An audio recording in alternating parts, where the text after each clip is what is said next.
ati banamawule munsazeeko kyokka abansazeeko mwasoma ne senior fo oba munonyeeki nze ebitabo byansala ndi bwa P7 nayo saagiyita kakati nensekana star girl nantaddeko akasimu nangamba Madubala ku lw'embeera eriwo nga King Saawe yaŋŋamba twagenda ffenna Keizi ne Kakalaamu ne tugenda ewaka embeera mwagiraba twali ku live so amaka g'ewaka ewa maama si malungi naye nze I'm proud of my mom. Ndi mugundi nnyo kuba maama wange mwagala in real life. Sirinayo mulala ne bondeta wa spice nga 3 era ngamba oli ye wange. Maama yenna kasitobera proud jali emikisa gy'asaba gikuddira era n'ogifuna mu pululo si musinjula. You know kakati tuzze wa spice atugulidde amabaati ga black siga white.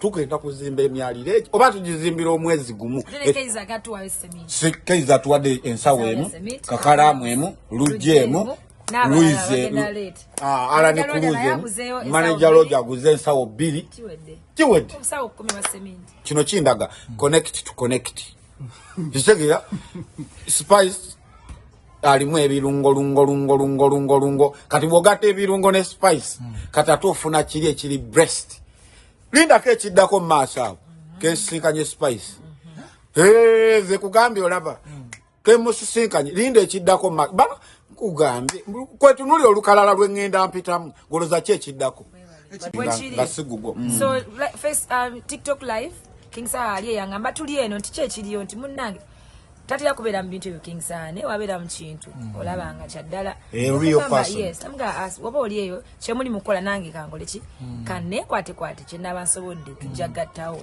King Saawe kyali wange era olumu byabaamu nange nkola ki ngezaawo nembeerawo kati so kiriwo nyinza obutamala bizibu bya muntu nange tajja kumala byonna naye ansuubiza naye omuntu eva nze siri Katonda Keizi siri Bill Gates naye ebiseera ebisinga omuntu kyokoze ekimu kimwerabiza n'ebizibu bye ate oba omusenvuddeko naye kwatandikira sisobola kumala bizibu kwa n'ebyange sibimala akatono kazira mulisi kati niko wadde omuntu ekyo kizibu kiba kikoze kiwedde kati King Saawe nalina kye yamumalira n'omulala nakye yamumalira naawe olina kyosobola omumalira it's the way to go tosobola obwetavu kati kyogamba spice akatono kalese n'omulala alabira oko n'agamba munange nange kandeete kano amabaati tuli mu 2 amabaati 1,200 getulina oteekayo Masaki ennyumba tuleka eri waggulu kati amabaati gaago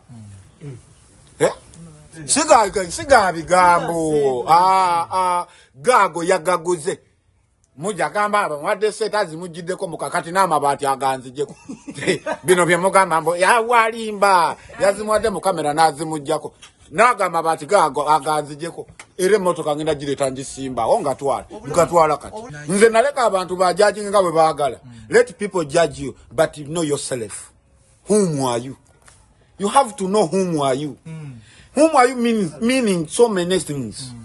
Whom are you? What are you? Why are you? Why are you? Why are you spicy? Why are you star girl? Okutuula ne lunkupe kafenyere sanja lyali abisi. Ndi lunkupe kungulu naye mutima ndi mugagga. You know me city ya danger. Ate kati ketudde naawe wano. Ekiddako bakirinde Uganda erina kusaasa. Nanga tuli wane Madubala. Bulijjo muwulira buli.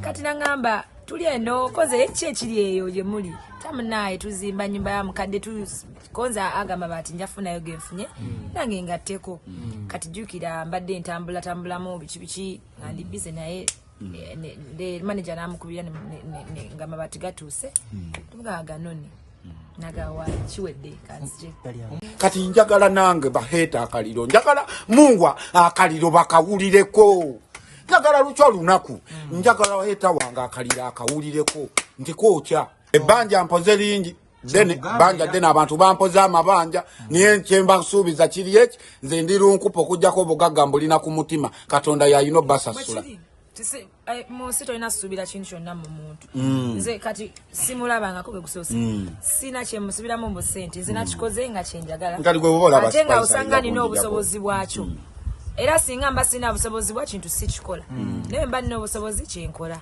singa mba nina obusobozi bwa mabaati 5 that's what I would have done so sina nnyo kyemwetagako but nze kyemmanyi ku nsi buli omu aliwo okulwa munne kuyambagana naffe tutuuse we tuli kuyambagana kuyambibwa omuntu atoola takalirangako omuntu agaba ate afuna keyizi yadde mami we yafa njagala okeere ku makya ogende mu church ogambe nti zino sente omutwalo gumu nguwaddeyo ku lwa maama wange yafa mukama amuwe ekiwumula ekyemirembe wallahi billahi tallah we wanayita wiiki nga tofunye ekintu ekyamaanyi nga si yensi kimbuzisa ekyo because tugiyinza muyitandooza munno mukabi ye munnoowo one thing you should know nze nyize bawendi bangi tebagala mbeerewo okitegeera kubanga sinza asingayo mu buli kimu nno naye ndi wendi waliwo ensonga lwaki ate wembanga ntekedde obbaawo nja kubaawo